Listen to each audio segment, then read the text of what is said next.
வாசித்தீங்கன்னா ஆதி நாட்கள்ல அப்போஸ்தலர்கள் எல்லாம் உபவாச ஜெபம்னாலேயும் அவர்கள் கர்த்தருக்கு ஆராதனை செய்து உபவாசித்து ஜெபிக்கும் பொழுது ஆவியானவர் திருவிழா பற்றி முக்கியமான காரியங்களை எல்லாம் அவர் வெளிப்படுத்தி யார் போகணும் யார் யாரை எங்க பண்ணணும் ஆவியானவரே பிரிச்சு அறிவிக்கிறார். அதான் அவங்க ஊழியர் ஜெயமாய் இருந்தது நாம் பார்க்கிறோம்.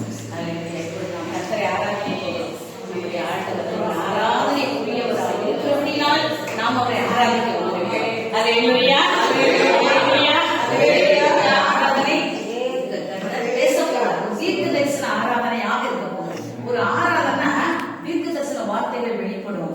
அடுத்து தெய்வீக சுகமளிக்கும் வல்லமை வெளிப்படும். ஒரு ஆராதனை சொல்லும்போது தேவனுடைய பிரசன்னம் மிக மிக முக்கியம். தேவ பிரசன்னம் அதிகமாக நாம் உருவப்பட்டு நாம் சிந்தையை எங்கே திருப்பக்கூடாது. பக்கத்துல இருக்கிறவங்களை கூட பார்க்காதீங்க. ஆராதனை நடத்துறவங்களையும் பார்க்க கூடாது. நம்முடைய ஆராதனை அவருக்கு பிரியமான ஆராதனையாக இருக்கும்படியாக இருக்கிறார். அப்படினால யார் வந்திருக்கா, யார் போனா, அங்க சத்தம் கேட்க, இந்த சத்தம் கேட்க அப்படிலாம் பார்க்கவே கூடாது. உண்மையாய் கர்த்தரை நம்ம ஆராதனை போடுவோம். அல்லேலூயா, அல்லேலூயா. கிருபை வேண்டும் நாதா, இயேசுவே உம் திவ்ய கிருபை வேண்டும் நாதா, கிருபை வேண்டும் நாதா, திவ்ய கிருபை வேண்டும் நாதா,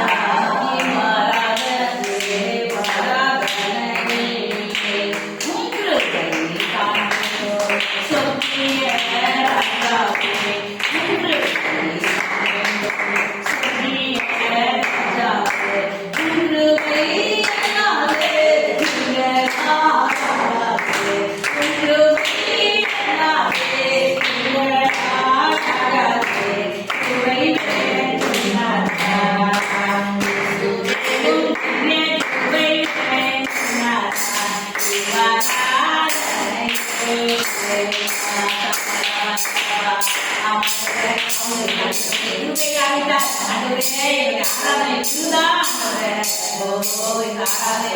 அபரிமிதமான கிருபை மத்தியில நீங்க அனுபவத்துக்காக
கூடியும் சமயங்களில் நமக்கு கிடைத்த வாக்கியம் சாக்கியம் மிகப்பெரியது என்று தேவன் சொல்லுகிறார்.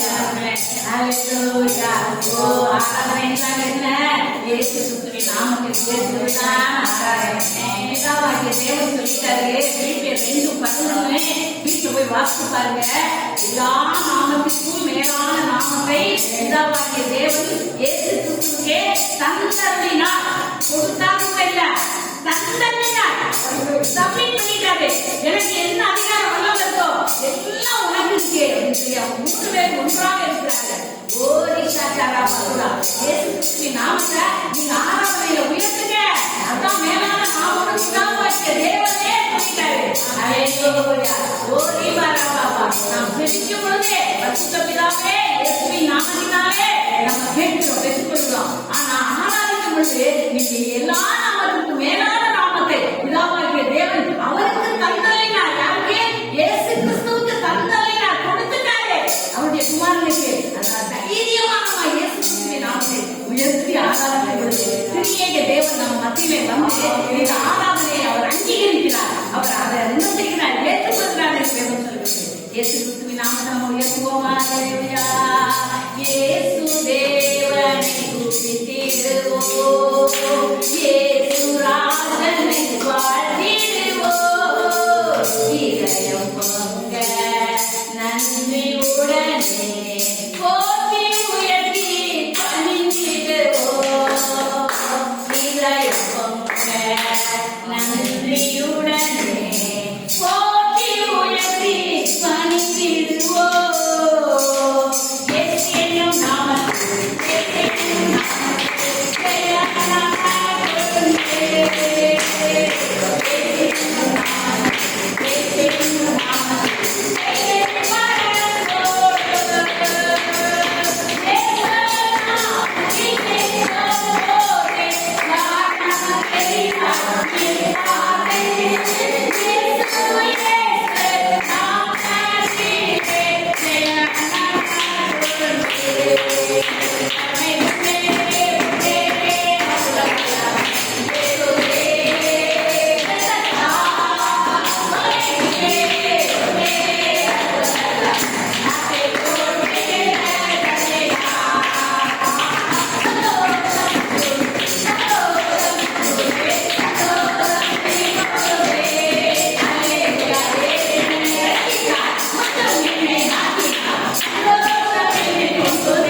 நீங்க உங்க சுய சுத்தம், சுய விருப்பம் எல்லாவற்றையும் சிலுவையில அடைந்து விட்டு ஏன் சித்தத்துக்கு எப்படி ஒரு குயவன் கனிமன் எப்படி குயவனுடைய கையில தன்னை அர்ப்பணிக்க